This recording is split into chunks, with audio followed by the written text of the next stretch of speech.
సూర్యాపేట జిల్లా కోదాడ మున్సిపాలిటీ పరిధిలో తమ్మర గ్రామంలో ప్రచారంలో భాగంగా 200 మంది మహిళలతో కలిసి టీడీపీ సిపిఐ బలపరిచిన అభ్యర్థి ఉత్తమ్ పద్మావతిని గెలిపించాలని బత్తిన హనుమంతరావు ప్రచారం నిర్వహించారు. ఉత్తమ్ పద్మావతిని భారీ మెజార్టీతో గెలిపిస్తామంటూ హామీ ఇచ్చారు. కోదాడ నియోజకవర్గానికి సిపిఐ టీడీపీ బలపరిచిన అభ్యర్థి కాంగ్రెస్ అభ్యర్థి ఉత్తమ్ పద్మావతి గారు. ఉత్తమ్ పద్మావతి గారిని భారీ మెజార్టీతో గెలిపించాలని తమ్మర బండపాలెంలో ఈరోజు ప్రచార నిమిత్తంగా తిరిగినాం. తమ్మరలో మంచి రెస్పాన్స్ ఉంది, మంచి మెజార్టీ ఇస్తారని మేము ఆశిస్తున్నాం. ఇక్కడ మంచి ఉత్సాహంగా జనాలు తిరుగుతున్నారు.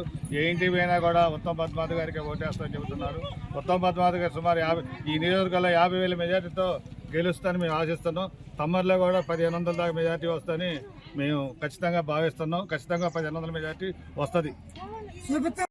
ఈరోజు ఉత్తమ్ పద్మావతి గారి కోదాడ నియోజకవర్గం నిలబడిన సందర్భంగా ఈ తమ్మర బండపాలెంలో వారి గెలుపుగా ఆశిస్తూ తమ్మరలో ప్రచారం చేయడం జరిగింది. ఇక్కడ ప్రచార భాగంలో భారీ ఎత్తున జనం వచ్చారు.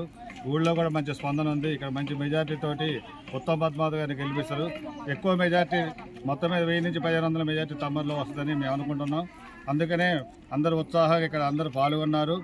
మీరందరూ కూడా ఉత్తమ్ పద్మావతి గారికి ఓటేసి ఉత్తమ్ పద్మావతి గారిని అత్యధిక మెజార్టీతో గెలిపించగలని కోదాడ ప్రజలకి మనవి చేస్తున్నాం.